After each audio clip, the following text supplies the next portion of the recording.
नमस्कार प्रिय होमिओपाथ बंधुगण। आज आलोच्य विषय हूँ ज्वर। ज्वर निजे एक रोग नुहे, मात्र विभिन्न रोगर उपसर्ग भाव यह देखा देता और मात्राधिक ज्वर बेले बेले आमर बुद्धि हजई दिए। शिशु हूँ बा वयस्क, जितेबले ज्वरर मात्रा 104 डिग्री सेल्सियस पाखापाखि हुए बा तहिरु टपे किंबा ज्वर दीर्घ दिन धरी लगी रुहे, सेतेबेले यह निश्चय चिंतार कारण होता है। तेबे सुखर कथा, जेकोसी कारण ज्वर होना कहीं होमिओपाथी औषधर लक्षण सादृश्य आम तुरंत रोगी को एथुरु मुक्त करिपरिबा। एही वीडियो रे आमे केतोटी अति उपादेय औषध विषय आलोचना करिबा, जहाँ आमको फटाफट फल प्रदान करी आपातकालीन परिस्थिति सुरक्षा प्रदान करिथाए। हाँ, मुख्य कथा है यही आलोचना रे विशेष गौर चंद्रिका न करी आमे अति संक्षेपरे बा ठिके ठिके औषध गुड़िकर मंज कथा गुड़ी को मन रखिबा, जहाद्वारा सेगुड़ी को फटाफट प्रयोग करी इमरजेंसी समय रे आमे रोगी को तुरंत आराम दे परिबा। केवल केतोटी कथा उत्ताप, शीत, शोष, झाल तथा उद्भवर कारण बा पॉजिटिव फैक्टर जदि मात्र केतोटी विषय प्रति दृष्टि रखिले हेला। प्रथम आसंते जिबा एकोनाइट को। यह विषय रे एही शब्द केतोटी मन रखंतु: प्रचंडता, उद्वेग, भय और अस्थिरता। आलेन को कीनोट्रु कई धाड़ी हेला: fever, skin dry and hot, face red और pale and red alternately, burning thirst for cold water, intense nervousness, tossing about in agony।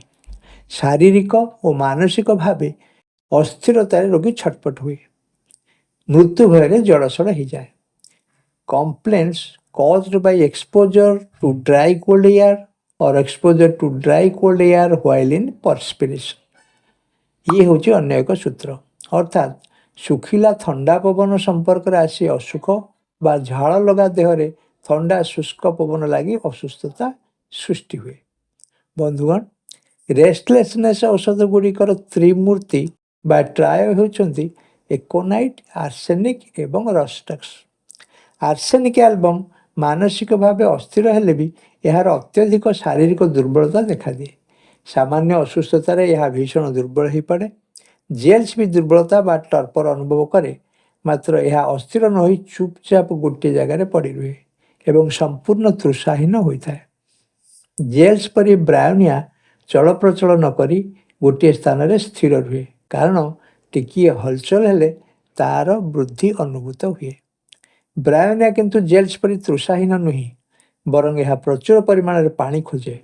Arsenic मृत्यु भय थाए, जदिओ एकोन परी यार तृषा थाए, तंटी सुखी जाउथिबारु यह बारंबार पानी चाहे। ये किंतु थरके मात्र ढोके अधे पानी पिए, कारण ठंडा पानी ताको भल लगे ना।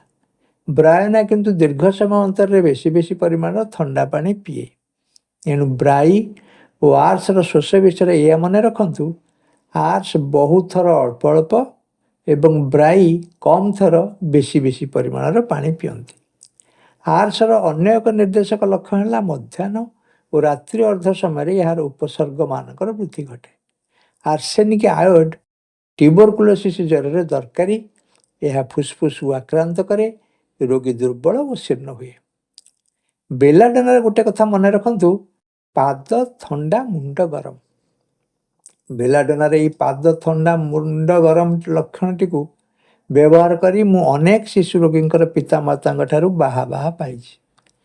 शिशु माने अत्यधिक जोर रे बाउली चाउली होथिबे, दांत कामुड़ुथिबे, हाथ मुठा मुठा करी बात मारिबा परी आक्षेप बा कन्भल्सन हेउथिबो। शिशुर यही भयंकर अवस्था रे गाँ गहली रे देखणाहारी भिड़ जमैथिबे। किए कहथिबो असना जर, झड़ा फुंका करी गणिया ठारू डेउरिया आण, किए कहबो झिटिपिटे मारी ता लांगुड़ पिला बेकर बांधि दियो, इत्यादि इत्यादि। एपरी क्षेत्र में मु बेलाडोना 1M पाने दे तुरंत अनेक को आरोग्य करिछि। हाँ, यही आ गोटे कथा सूत्र अवश्य मन रखिए। ज्वर रे जोटी बेलाडोना दौरान जदि रोगी आपण दूरे रोता है, तेबे ताकू कालकेरिया कार्ब पाने पाखे रखा देथिबे। जदि बेल रे ज्वर संपूर्ण न छाला, तेबे बेल रो परिपूरक बा कम्प्लीमेंटरी औषध कालकेरिया प्रयोग रे ज्वर पूरा भल हेबो और आपन को अपदस्थ हेबाकू पड़िबो नाही। ପରିସ୍ଥିତି ଦୃଷ୍ଟିରୁ କେହି କେହି ଚିକିତ୍ସକ ଦୁଇଟି ଅନୁପୂରକ ବା କମ୍ପ୍ଲିମେଣ୍ଟାରୀ ଔଷଧ ପରପର ବ୍ୟବହାର କରି ସଫଳତାକୁ ନିଶ୍ଚିତ କରିଥାନ୍ତି। କିନ୍ତୁ ଖିଆଲ ରଖିବା କଥା, ଇନିମିକାଲ ଔଷଧ ଯେପରି ଆମେ ପରକୁ ପର ବ୍ୟବହାର ନ କରେ। ହଁ, କାଲକେରିଆରେ ମଧ୍ୟ ପାଦ ଥଣ୍ଡା ଓ ମୁଣ୍ଡ ଗରମ, କିନ୍ତୁ ଯଦି ପାଦ ଗରମ ଥାଏ ଓ ବେଲ୍ ଓ କାଲକେରିଆ ଫେଲ୍ ମାରନ୍ତି, ତେବେ ସଲ୍ଫର ଆବଶ୍ୟକ ହୁଏ। ଏକୋନରେ ବି ପାଦ ଗରମ ଥାଏ, କିନ୍ତୁ ବେଲ୍ ଓ କାଲକେରିଆ ଉଭୟଙ୍କର ପାଦ ଥଣ୍ଡା ଓ ମୁଣ୍ଡ ଗରମ, ଏକଥା ମନେ ରଖିବେ। ଆଣ୍ଟିପାଇରିନ୍ ଔଷଧଟି ଜ୍ୱରରେ ଖୁବ୍ ଦରକାରୀ। ଯେତେବେଳେ ରୋଗୀର ଲ୍ୟୁକୋସାଇଟୋସିସ୍ ଦେଖାଦିଏ, ଅର୍ଥାତ୍ ରକ୍ତ ପରୀକ୍ଷାରେ ସିକ୍ତ ରକ୍ତ କଣିକା ବା ଲ୍ୟୁକୋସାଇଟ୍ର ସଂଖ୍ୟା ବୃଦ୍ଧି ଦେଖାଦିଏ, ସେତେବେଳେ ଏହା କାମରେ ଆସେ। ଏହା ସାଧାରଣ କଥା ଯେ ଶରୀରରେ ଯେକୌଣସି ପ୍ରଦାହ ବା ଇନଫେକ୍ସନ୍ ହେଲେ ଶ୍ଵେତ ରକ୍ତ କଣିକାର ସଂଖ୍ୟା ବଢ଼େ। ESR ମଧ୍ୟ ବୃଦ୍ଧି ଘଟେ। ଲ୍ୟୁକୋମିଆ ବା ରକ୍ତ କର୍କଟରେ ଏପରି ବୃଦ୍ଧିରେ ଏହା ଉପଯୋଗୀ ହୁଏ। ଆର୍ନିକାର ଜ୍ୱର ସାଧାରଣତଃ କୌଣସି ଆଘାତ କାରଣରୁ ଉଦ୍ଭବ ହୁଏ। ଯଦି ବ୍ୟକ୍ତି ତା'ର କୌଣସି ଅଙ୍ଗର ବହୁଳ ବ୍ୟବହାର କରେ, ଯଥା ପାହାଡ଼ ଚଢ଼ିବା, ଅତ୍ୟଧିକ ଶାରୀରିକ ପରିଶ୍ରମ ବା ଅତ୍ୟଧିକ ବ୍ୟାୟାମ କରିବା ଇତ୍ୟାଦି କାରଣରୁ ଜ୍ୱର ହେଲେ ଆର୍ନିକା ଉପଯୋଗୀ ହୁଏ। Sore, lame, bruised feeling all through the body as if beaten, traumatic effect of muscles, everything on which he lies seems too hard। ଅର୍ଥାତ୍ ଶୋଇଲେ ବିଛଣା ତାକୁ କଠିନ ଲାଗେ, ଏଣୁ ନରମ ସ୍ଥାନ ପାଇଁ ସେ ଏପଟ ସେପଟ ଖୋଜୁଥାଏ। ଆଘାତ ପରେ ସେପ୍ଟିସିମିଆ ଅବସ୍ଥା ପାଇଁ ମଧ୍ୟ ଏହା ଖୁବ୍ ଦରକାରୀ। ପ୍ରିଭେଣ୍ଟସ୍ ସୁପୁରେସନ୍ ଆଣ୍ଡ ସେପ୍ଟିକ୍ କଣ୍ଡିସନ୍ସ। ବ୍ରାୟନିଆ ରୋଗୀ ବୃଦ୍ଧି ଭୟରେ ଚୁପଚାପ ରହିଥାଏ। ଜେଲ୍ସ ବି ସେହିପରି ଚୁପ୍ ରୁହେ। ତାର ଅସାଡ଼ତା ବା ରିଲାକ୍ସେସନ୍ ଆଣ୍ଡ ପ୍ରୋଷ୍ଟ୍ରେସନ୍ ହେତୁ। Lack of muscular coordination, confused muscles refuse to obey the will, ଏହା ହେଲା ଏହାର ପ୍ରମୁଖ ଲକ୍ଷଣ। ଏମାନଙ୍କ ମଧ୍ୟରେ ତଫାତ୍ ହେଲା ବ୍ରାଇ ତୁଷାର୍ତ୍ତ ଓ ଜେଲ୍ସ ତୃଷାହୀନ। ଡର ବା ଭୟ ଯଦି କଜେଟିଭ୍ ଫ୍ୟାକ୍ଟର ହୋଇଥାଏ, ତେବେ ଏଠାରେ କୋନ୍ ଓ ଜେଲ୍ସ ବିଚାର୍ଯ୍ୟ। ଜେଲ୍ସର ସୂତ୍ର ବ୍ୟାଡ୍ ଇଫେକ୍ଟସ୍ ଏବଂ fright, fear, exciting news and sudden emotion. ଏକୋନାଇଟ୍ର ଭୟ ଓ ଉଦ୍ବେଗ ବିଷୟରେ ଆମେ ପୂର୍ବରୁ ଆଲୋଚନା କରିଛେ। ତାହା ହେଉଛି the life is rendered miserable by fear, is sure his disease will prove fatal, predicts the day he will die. ଏହି ଲକ୍ଷଣଗୁଡ଼ିକୁ ମନେ ରଖିବେ। ପୁନଶ୍ଚ ବ୍ୟାକ୍ଟେରିଆଲ ବା ଭାଇରାଲ ଇନଫେକ୍ସନ୍ ହେତୁ ଜ୍ୱର ହେଲେ ବାପ୍ଟିସିଆ ଖୋଜା ପଡ଼େ। ଏହା ଏକ ସୁନ୍ଦର ଆଣ୍ଟିସେପ୍ଟିକ୍ ଓ ଆଣ୍ଟିବାୟୋଟିକ୍ ଭାବେ କାମ କରେ। କୌଣସି ବଡ଼ ଧରଣର ସର୍ଜିକାଲ ଅପରେସନ୍ ପରେ ଯଦି ଜ୍ୱର ଲାଗି ରୁହେ, ତାର କାରଣ ସେପ୍ଟିସିମିଆ ବା ବ୍ଲଡ଼ ପଏଜନିଂ ହେଇଥାଏ। ଏପରି ସ୍ଥଳେ ପାନେ ବ୍ୟାସିଲିନମ୍, ତା ପଛକୁ ପାନେ ପାଇରୋଜେନିୟମ୍ ଓ ତତ୍ପରେ ବାପ୍ଟିସିଆ ପାନେ ଦେଇ ଦେଖନ୍ତୁ, ବିଫଳ ହେବେ ନାହିଁ। ଟାଇଫଏଡ଼୍ ଜ୍ୱରରେ ମୁଁ ବହୁବାର ବାପ୍ଟିସିଆ ଦେଇ ସଫଳତା ପାଇଛି। ଯେତେବେଳେ ଜ୍ୱର ବେଶୀ ଦିନ ଲାଗି ରୁହେ ଓ ମଳମୂତ୍ରାଦି ଖୁବ୍ ପଚା ଗନ୍ଧଯୁକ୍ତ ହୋଇଥାଏ, ସେତେବେଳେ ମୁଁ ଆଖି ବୁଜି ବାପ୍ଟିସିଆ ଦେଇ ସଫଳତା ପାଇଛି। ଆଲେନଙ୍କ କିନୋଟ୍ର ସୂତ୍ର ହେଉଛି all exhalations and discharges fetid, specially in typhoid or other acute disease, breath, stool, urine, perspiration, ulcers. Baryta carb ଔଷଧଟି ଗ୍ଲାଣ୍ଡୁଲାର ସ୍ୱେଲିଂ ଓ ଇନଫ୍ଲାମେସନ୍ କ୍ଷେତ୍ରରେ ଆବଶ୍ୟକ ପଡ଼େ। ଟନ୍ସିଲାଇଟିସ୍ ସହିତ ଜ୍ୱରରେ ଏହା ଉପକାରୀ। ଦରକାର ହେଲେ ଏହା ସହିତ ବେଲାଡୋନା ପ୍ରୟୋଗ କଲେ ତୁରନ୍ତ ଜ୍ୱର ନିବାରିତ ହୁଏ। ଫେରମ୍ଫସ୍ ଓ କାଲିମ୍ୟୁର ହେଉଛି ଅନ୍ୟ ଏକ ଯୋଡ଼ି, ଯାହାକୁ ଅଦଳ ବଦଳ କରି ପ୍ରୟୋଗ କଲେ ଅନେକ ଜ୍ୱର ନିବାରିତ ହୁଏ। ବନ୍ଧୁଗଣ, ଜ୍ୱରରେ ଶିଶୁ ଯଦି ଖୁବ୍ ଚିଡ଼ଚିଡ଼ା, ବଦମିଜାଜି, କନ୍ଦାକଟା କରୁଥାଏ, ସବୁବେଳେ ଗୁଁ ଗାଁ ଆଁ ହେଉଥାଏ, ସବୁବେଳେ କୋଳରେ ରହିବାକୁ ଚାହୁଁଥାଏ, ଏଇଟାକୁ ସେଇଟାକୁ ମାଗୁଥିବ, ନଦେଲେ ରାଗିବ, କିନ୍ତୁ ଦେଲା ବେଳକୁ ରାଗରେ ଫିଙ୍ଗି ଦେଉଥିବ। ଶିଶୁ ଏତେ କ୍ରୋଧୀ ଯେ ଆପଣଙ୍କ କୋଳରେ ଥିବା ବେଳେ ନିଜ ଶରୀରକୁ ଦୃଢ଼ କରିନେବ ଓ ଆପଣଙ୍କୁ ଗୋଇଠା ମାରିବ। ଏହିପରି ପିଲାକୁ ଆପଣ କ୍ୟାମୋମିଲା ଦିଅନ୍ତୁ। Child exceedingly irritable, fretful, Quit only when carried, impatient, wants this or that, and becomes angry when refused, or when offered, petulantly rejects it. Kicks becomes stiff and kicks when carried. ଏହାର ଆଉ ଏକ ବିଚିତ୍ର ଲକ୍ଷଣ ଲକ୍ଷ୍ୟ କରିବେ, ଗୋଟେ ପାଖ ଗାଲ ଲାଲ ଓ ଗରମ, ଅନ୍ୟ ପାଖଟି ଶେତା ଏବଂ ଥଣ୍ଡା। ଆମେ ଜାଣୁ ଯେ କ୍ୟାମୋ ଖୁବ୍ ଅଧୈର୍ଯ୍ୟ ଓ ଏହା କୌଣସି ବ୍ୟଥା ସହିପାରେ ନା। ଏପରି ବିରକ୍ତିକର ଶିଶୁଙ୍କୁ କ୍ୟାମୋମିଲା ହିଁ ଠିକ୍ କରେ। କ୍ୟାପ୍ସିକମ୍ ଔଷଧଟି ହେଉଛି ଲଙ୍କାରୁ ପ୍ରସ୍ତୁତ। ଏହା ଅତ୍ୟଧିକ ଶୀତୁଆ, ଶୀତ ବସ୍ତ୍ର ଦେହରୁ କାଢ଼ିବାକୁ ଚାହେଁ ନା। ଶୀତରେ ଏହାର ସମତୁଲ୍ୟ ଔଷଧ ହେଉଛି ହେଲୋଡର୍ମା। ହେଲୋଡର୍ମାର ଲକ୍ଷଣ ହେଉଛି internal coldness as if frozen to death, arctic coldness ଅର୍ଥାତ୍ ମେରୁ ପ୍ରଦେଶ ପରି ଥଣ୍ଡା, ଟେମ୍ପରେଚର ସବନର୍ମାଲ 96 ଡିଗ୍ରୀ।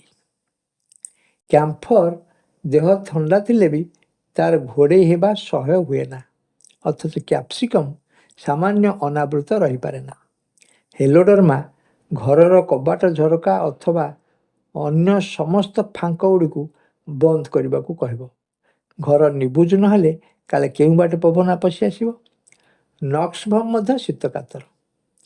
ତାର ଲକ୍ଷଣ ହେଉଛି fever, great heat, whole body burning hot, face red and hot, yet patient cannot move or uncover without being chilly। ଅବଶ୍ୟ ଆର୍ସ, ରସ୍ ଇତ୍ୟାଦି ବି ଶୀତୁଆ। ସିଡ୍ରୋନ୍ ହେଉଛି ମ୍ୟାଲେରିଆ ବା ପାଳି ଜ୍ୱରର ଏକ ବଢ଼ିଆ ଔଷଧ। ଏହାର ବୈଶିଷ୍ଟ୍ୟ ହେଉଛି ଘଣ୍ଟା ଘଣ୍ଟା ଦେଖି ଜ୍ୱର ଆସିବା, ଅର୍ଥାତ୍ ଠିକ୍ ନିର୍ଦ୍ଦିଷ୍ଟ ସମୟରେ ଜ୍ୱର ଆସେ। ଯଦି ଆଜି 10ଟା ବେଳେ ଜ୍ୱର ଆସିଛି, ତେବେ କାଲିକି ଠିକ୍ ସେଇ 10ଟା ବେଳେ ଜ୍ୱର ଆସିବ। ମ୍ୟାଲେରିଆ ପରି ଜ୍ୱର ଅର୍ଥାତ୍ ଇଣ୍ଟରମିଟେଣ୍ଟ ଫିଭର, ଯାହା ଆବର୍ତ୍ତରେ ଆସେ, ଛାଡ଼ିଯାଏ, ପୁଣି ଆସେ, ଏଥିରେ ଚାଇନା ଓ ଚିନିନମ୍ ସଲ୍ଫ ଦରକାର ହୁଅନ୍ତି। ଚାଇନାର ଜ୍ୱର ଦିନେ ଛାଡ଼ି ଦିନେ ଆସେ। ପରବର୍ତ୍ତୀ ଆଲୋଚ୍ୟ ଔଷଧ ହେଉଛି ୟୁପାଟୋରିୟମ୍ ପର୍ଫ। ରଷ୍ଟକ୍ସ ଓ ଡଲକାମରାରେ ଆପଣ ମସଲ୍ସ ବା ପେଶୀର ଦରଜ ବା ବ୍ୟଥା ପାଇବେ, ମାତ୍ର ୟୁପାଟୋରିୟମ୍ ବ୍ୟଥା ହେବ ବୋନ୍ ବା ହାଡ଼ରେ। ରୋଗୀ କହିବ, ଆଜ୍ଞା ମୋର ହାଡ଼ ଗୁଡ଼ିକ ଖୁବ୍ ବ୍ୟଥା ହେଉଛି। Bruised pain of as if broken all over the body.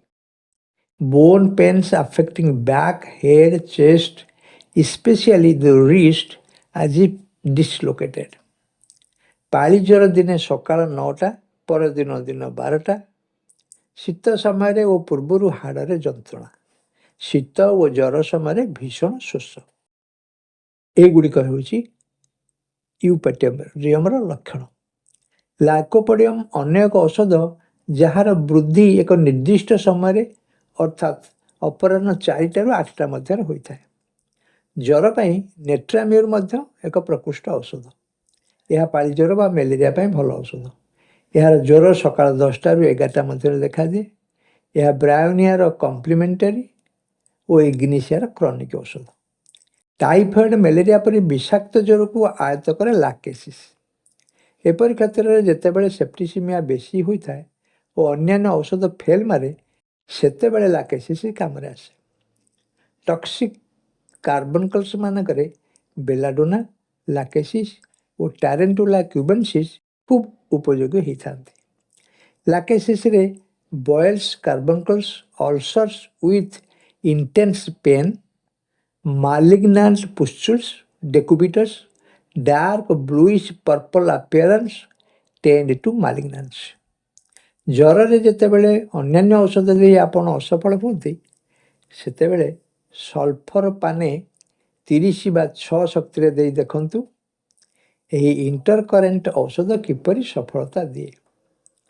ଦୁଃଖ ବା ଆବେଗର ଅସଙ୍ଗତି ଜନିତ କୌଣସି ଜ୍ୱର ଇଗ୍ନିସିଆ ଆରୋଗ୍ୟ କରିଥାଏ। ପରବର୍ତ୍ତୀ ଔଷଧ ହେଉଛି ରଷ୍ଟକ୍ସ। ଆଜିକାଲିର ଜୀବନଶୈଳୀରେ ଏହି ଔଷଧର ଅଧିକ ପ୍ରୟୋଜନ ଦେଖାଯାଏ। ଆପଣମାନେ ଜାଣନ୍ତି, ଏବେ ସର୍ବତ୍ର ଏୟାର କଣ୍ଡିସନର ବ୍ୟବହାର ହେଉଛି। ମନେ କରନ୍ତୁ ଆପଣ ଖରାରେ ବାହାରେ ଯାତ୍ରା କରି ଘରେ କିମ୍ବା ଅଫିସ୍ ରୁମ୍ରେ ଏସିରେ ପଶି ରହିଗଲେ। ବାସ୍ ଆପଣଙ୍କୁ ହେଲା ଥଣ୍ଡା ଜ୍ୱର। କିମ୍ବା ଜଣେ ଶ୍ରମିକ ବହୁ ସମୟ ଖରାରେ କାମ କରି ଆସିଲା, ଦେହ ତାର ଗରମ, ଝାଳ ଦେହରେ, ଥଣ୍ଡା ପାଣିରେ ସେ ଗାଧୋଇ ପଡ଼ିଲା, ତାକୁ ହେଲା ଜ୍ୱର କିମ୍ବା ଅନ୍ୟ କିଛି ସମସ୍ୟା। ସୂତ୍ର ମନେ ରଖିବେ, bad effects of getting wet specially after being over heated. ଶରୀର ଅତ୍ୟନ୍ତ ଉତ୍ତପ୍ତ ହେବା ପରେ ଆର୍ଦ୍ର ହେବାର ମନ୍ଦ ଫଳ। ତେଣିକି ସେ ଜ୍ୱର, ଝାଡ଼ା, ବାନ୍ତି, ପେଟ ବଥା, ମୁଣ୍ଡ ବ୍ୟଥା, ଦେହ ଦରଜ, ଗଣ୍ଠି ବ୍ୟଥା ବା ଯାହା କିଛି ହେଉନା କାହିଁକି, କଜେଟିଭ୍ ଫ୍ୟାକ୍ଟର ଯଦି ଏଇଆ, ତେବେ ଆଖି ବୁଜି ରଷ୍ଟକ୍ସ ଦିଅନ୍ତୁ। ଆର୍ସେନିକର ମଧ୍ୟ ଶରୀର ଗରମ ଥିବା ଅବସ୍ଥାରେ ବରଫ ଶୀତଳ ପାନୀୟ ଗ୍ରହଣ କଲେ ତାର ଅସୁଖ ହୁଏ। ଉଭୟ ରସ୍ ଓ ଆର୍ସ ଶୀତକାତର ଅଟନ୍ତି। ଥଣ୍ଡା ଗରମର ତାରତମ୍ୟ ବିଚାର କଲାବେଳେ ଅନ୍ୟ ଯେଉଁ ଔଷଧଟି ଆମ ଦୃଷ୍ଟିକୁ ଆସେ ତାହା ହେଲା ଡଲକାମାରା। ଯେତେବେଳେ ପାଗ ଦିନରେ ଗରମ ଓ ରାତିରେ ଥଣ୍ଡା ଥାଏ, ଯଥା ଅକ୍ଟୋବର ନଭେମ୍ବର ମାସ ପରି, ସେତେବେଳେ ଏହା କାମରେ ଆସେ। ଏହା ମଧ୍ୟ ରଷ୍ଟକ୍ସ ପରି ଅବସ୍ଥା, ନୁହେଁ କି? ଅର୍ଥାତ୍ ଗରମରୁ ଆସି ଥଣ୍ଡାରେ ପ୍ରବେଶ କରିବା। ଡଲକାମାରା ମଧ୍ୟ ରଷ୍ଟକ୍ସ ପରେ ଭଲ କାମ କରେ। ପଲସେଟିଲା ହେଉଛି ଜେଲ୍ସ ପରି ତୃଷାହୀନ। ଏଥିରେ ମଧ୍ୟ ଟର୍ପର ଅବସ୍ଥା ଦେଖାଦିଏ। କାନ୍ଦୁରା ସ୍ୱଭାବ ସହିତ ମା କୋଳରେ ସେ ଆଦର ଯତ୍ନ ଚାହେଁ। Carried, desire to be carried, caressed and. ଗରମ ଘରେ ବୃଦ୍ଧି ଓ ଖୋଲା ପବନରେ ଆରାମ ପାଏ। ଟନସିଲାଇଟିସ୍ କ୍ଷେତ୍ରରେ ସାଲିସିଆ, ହିପରସଲ୍ଫ ଓ ପାଇରୋଜେନ୍ ଦରକାର ହୁଅନ୍ତି। ବାରାଇଟା କାର୍ବ ମଧ୍ୟ ଏଥିରେ ବ୍ୟବହୃତ ହୁଏ। ଟୀକା ବା ଭ୍ୟାକ୍ସିନେସନ୍ ପରେ ଜ୍ୱର ହେଲେ ଥୁଜା ହିଁ ସେଥିପାଇଁ ପ୍ରକୃଷ୍ଟ। Ailments from bad effects of vaccination. Veratrum album ଜ୍ୱରରେ କପାଳରୁ ଥଣ୍ଡା ଝାଳ, ମୃତ୍ୟୁଗତ ଅବସ୍ଥା, କୋଲାପ୍ସ। ବନ୍ଧୁଗଣ, ମୋଟାମୋଟି ଆମେ କେତେ ଗୁଡ଼ିଏ ଜ୍ୱର ଔଷଧ ଆଲୋଚନା କଲେ। ଔଷଧ ଗୁଡ଼ିକର ଜ୍ୱରର ପ୍ରମୁଖ ଲକ୍ଷଣ ଏଠାରେ ଆଲୋଚିତ ହେଲା। ମାତ୍ର ଏଗୁଡ଼ିକ ପ୍ରମୁଖ ହେଲେ ସମ୍ପୂର୍ଣ୍ଣ ନୁହେଁ। ମୂଳରୁ ଅତି ସଂକ୍ଷେପରେ ଆଲୋଚନା କରିବାର ଲକ୍ଷ୍ୟ ଥିଲେ ବି ଆମେ କିନ୍ତୁ ବହୁ ବିସ୍ତୃତ ଆଲୋଚନା କରିଛେ। ଚାଲନ୍ତୁ ଏବେ ଗୋଟିଏ ଦୁଇଟି ଶବ୍ଦରେ ଏହି ଔଷଧମାନଙ୍କର ସାର ନିର୍ଣ୍ଣୟ କରିନେବା। ଏକୋନାଇଟ୍, ଶୁଷ୍କ ଥଣ୍ଡା ପବନରୁ ବୃଦ୍ଧି, ଅସ୍ଥିରତା ଓ ମୃତ୍ୟୁ ଭୟ।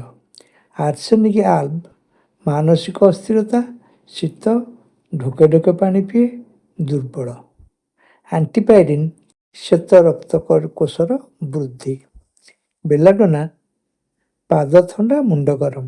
ବ୍ରାୟୋନିଆ, ଚଳନରେ ବୃଦ୍ଧି, ଅତ୍ୟନ୍ତ ତୃଷା। ବାରାଇଟା କାର୍ବ, ଟନସିଲ୍ ଓ ଅନ୍ୟ ଗ୍ରନ୍ଥିର ପ୍ରଦାହ। ବାପ୍ଟିସିଆ, ଟାଇଫଏଡ୍, ଦୁର୍ଗନ୍ଧଯୁକ୍ତ ସ୍ରାବ। କ୍ୟାମ୍ଫର, ଦେହ ଖୁବ୍ ଥଣ୍ଡା ହୋଇଥିଲେ ବି ଆବରଣ ଚାହେଁନା, ଅତି ଶୀତଳ ପାନୀୟ ଇଚ୍ଛା କରେ। ସିଡ୍ରନ୍, ଘଣ୍ଟା ଘଣ୍ଟା ପରି ଠିକ୍ ସମୟରେ ଜ୍ୱରର ଆବିର୍ଭାବ। ଚାଇନା ଏବଂ ଚିନମ୍ ସଲ୍ଫ, ପାଳି ଜ୍ୱର। କାମୋମିଲା, ଅତ୍ୟନ୍ତ କ୍ରୁଦ୍ଧ ଓ ଅଭଦ୍ର। କ୍ୟାପ୍ସିକମ୍, ଅତ୍ୟନ୍ତ ଶୀତକାତର। ଡଲକାମାରା, ଆର୍ଦ୍ର ସ୍ଥାନରେ ବୃଦ୍ଧି, ଦିନ ଗରମ ଓ ରାତି ଥଣ୍ଡା। ୟୁପେଟୋରିୟମ୍ ପର୍ବ, ଜ୍ୱରରେ ହାଡ଼ର ବ୍ୟଥା। ହିପରସଲ୍ଫ, ଟନସିଲାଇଟ୍ ଏବଂ ସ୍ପର୍ଶକାତରତା। ଜେଲସିମିୟମ୍, ପ୍ରଚଣ୍ଡ ଦୁର୍ବଳତା ଏବଂ ପିପାସାହୀନତା। ହେଲୋଡର୍ମା ହେଉଛି ମୃତବତ୍ ହିମଶୀତଳତା। ଲାଇକୋପୋଡ଼ିୟମ୍, ଦିନ 4ଟାରୁ 8ଟାରେ ବୃଦ୍ଧି। ନେଟ୍ରାମ୍ୟୁଲ୍, ଦିନ 10ଟାରୁ 11ଟାରେ ବୃଦ୍ଧି, ମ୍ୟାଲେରିଆ ଜ୍ୱର। ନକ୍ସ ଭୂମିକା, ଚିଡ଼ଚିଡ଼ା ଏବଂ ଶୀତକାତର। ପଲସେଟିଲା, ତୃଷାହୀନତା, ସ୍ନେହ ଓ କୋଳ ଖୋଜେ। ଖୋଲା ପବନରେ ତାର ଆରାମ। ରଷ୍ଟକ୍ସ, ଆର୍ଦ୍ରତା ହେତୁ ବୃଦ୍ଧି, ଶାରୀରିକ ଅସ୍ଥିରତା। ସଲ୍ଫର, ନିର୍ବାଚିତ ଔଷଧ କାମ ନ କଲେ ସଲ୍ଫର ଉପଯୋଗ ହୁଏ। ଭେରାଟ୍ରମ୍, ମଥାରେ ବା କପାଳରେ ଥଣ୍ଡା ଝାଳ, ସନ୍ନିପାତ। ଆଶା ଏହିପରି ଅନ୍ୟାନ୍ୟ ଔଷଧ ଗୁଡ଼ିକୁ ଆପଣମାନେ ନିଜର ଅଧ୍ୟୟନର ଅନ୍ତର୍ଭୁକ୍ତ କରିପାରିବେ। ଏହି ଆଲୋଚନା ଆପଣମାନଙ୍କ ମାଧ୍ୟମରେ ଜନସାଧାରଣଙ୍କ ଉପକାରରେ ଆସିଲେ ଶ୍ରମ ସାର୍ଥକ ହେବ। ଆଲୋଚନା ଉପାଦେୟ ମନେ ହେଲେ ବନ୍ଧୁମାନଙ୍କୁ ସେୟାର କରିବା ସହିତ ଲାଇକ୍ ଓ ସବସ୍କ୍ରାଇବ୍ କରିବାକୁ ଭୁଲିବେ ନାହିଁ। ପୁଣି ଅନ୍ୟ ଅଧ୍ୟାୟରେ ସାକ୍ଷାତ। ଏବେ ରହୁଛି। ନମସ୍କାର।